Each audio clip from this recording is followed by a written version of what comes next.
I don't know about you, but when I started investing, I made so many mistakes that if I had $1 for each one of them, I'd surely be rich by now. So in this video, I want to tell you about all the horrible mistakes that I made that literally cost me a fortune in my life.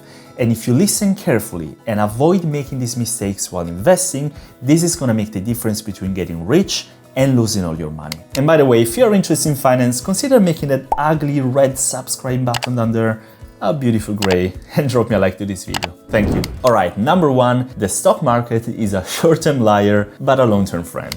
This is one of the most important concepts, and what I mean by that is that in the short term, the price of a stock almost never reflects its real value. Like Warren Buffett often depicts it, the stock market is like a neighbor that comes to you every day and tells you a different price for a farm that he wants to sell you. So one day it might tell you $100,000, one day $80,000, one day he comes back and he says $200,000.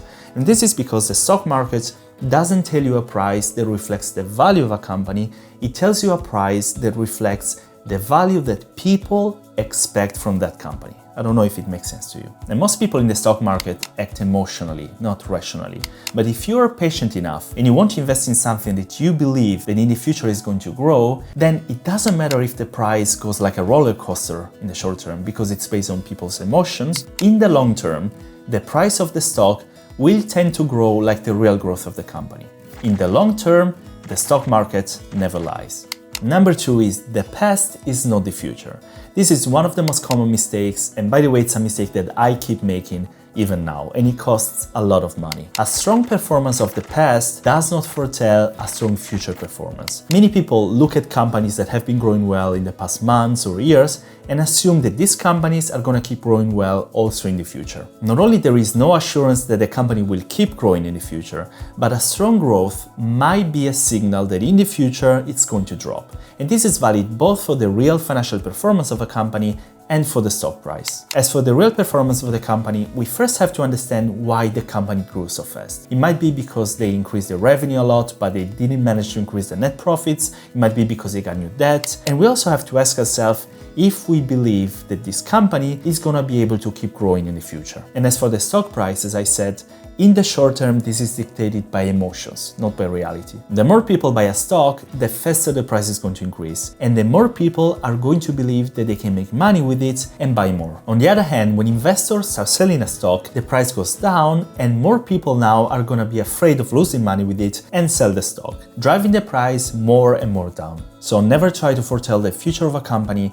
based on how it performed in the past. There are many ways to understand if a stock price is increasing too fast. But just to give you an example, if a company's revenue is growing by 10% annually, but the stock price is increasing by 30% annually, sooner or later, the stock price is going to return to earth. Alright guys, now before going to number three, if you can, drop a like to this video to support my small channel. I really appreciate it. And of course, if you like finance, consider subscribing to my channel and you'll get new videos about finance every week.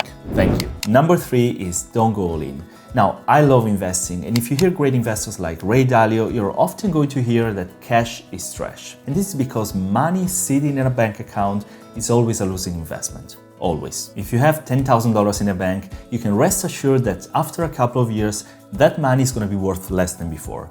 And this is because of inflation. The cost of living increases, prices increase, and the $10,000 you have are going to have less and less buying power. But sooner or later, you're going to need money for an emergency. It might be that you lose your job, or maybe your car broke down, and you need to have quick and easy access to a certain amount of liquidity. And when that happens, you don't want to have to sell stocks to have liquidity. So the first step when starting to invest in the stock market is to create an emergency fund that will always have your back. You can build your emergency fund by setting aside part of your income and investing in the meantime, or you can also put everything in the emergency fund and only then, when it's finished, you start investing. Now, some things to keep in mind when creating an emergency fund are: number one, ensure it's liquid. Namely, either it's already in the form of cash, or if you need it, you can transform it into cash quickly. Number two, put it in a high interest earning account. Now, it's still true that cash is trash, so we need at least to fight inflation as much as possible. Find a bank account that offers a good interest rate,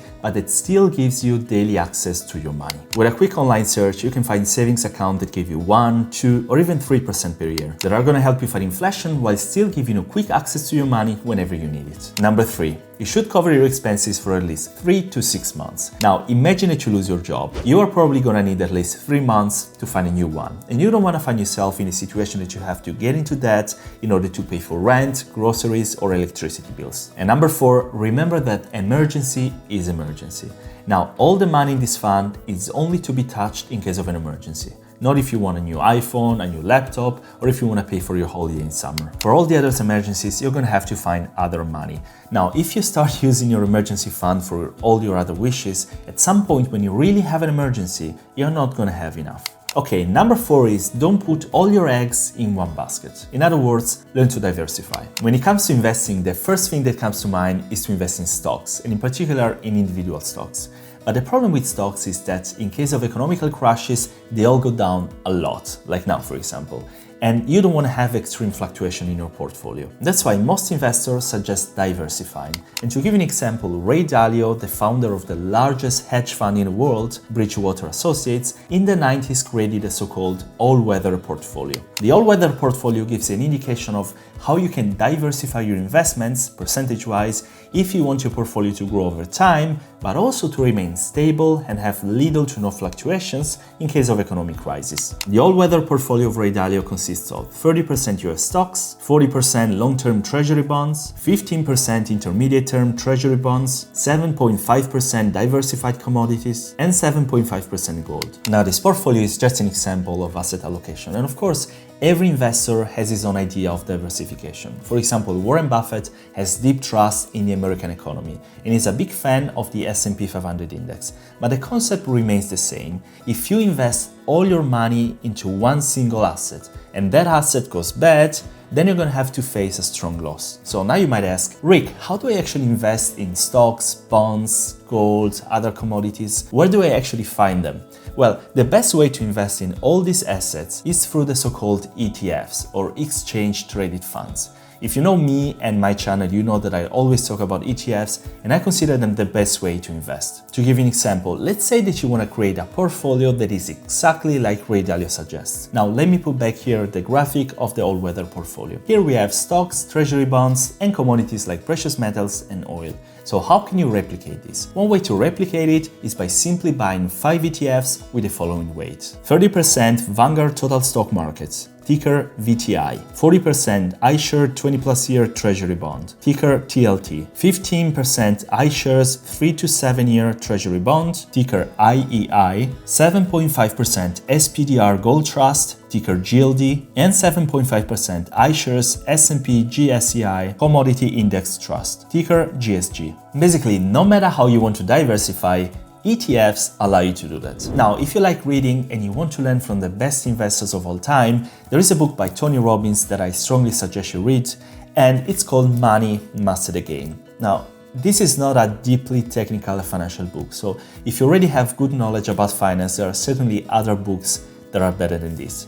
And Tony Robbins himself is not famous because he's an investor, but because he's a coach. But still, it gives you a first glance about finance, and in this book he interviewed many great investors, including Ray Dalio and his all-weather portfolio. So if you find the time, it's a great read. Alright, number 5, you can't time the markets.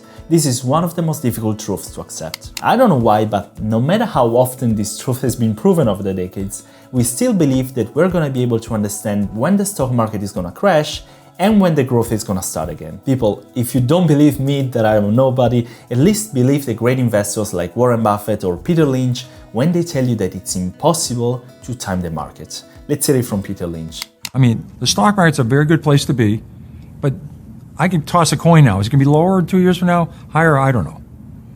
More people lost money waiting for corrections and anticipating corrections than the actual corrections. Well, you got to look in the mirror every day and say, what am I going to do if the market goes down 10%? What do you do if it goes down 20? Am I going to sell? Am I going to get out? If that's your answer, you should be reducing it today. Longer term, stock market's been the best place to be last 10 years, last 30 years, last 130 years. But if you need the money in 1 or 2 years, you shouldn't be buying stocks. Market's gone up tenfold since I stopped running Magellan. So you make more money on the upside. The market's going to be a lot higher 10 years from now, 20 years from now, 30 years from now. Trying to predict the market is really a waste. All right, so you heard him. But still you might say, Rick, look, we are in the middle of a recession. The stock prices are down like 30, 40, 50%. And we don't know when they're going back up. But still, maybe, just maybe, I might wait until they touch the bottom and then I'm going to invest all my money.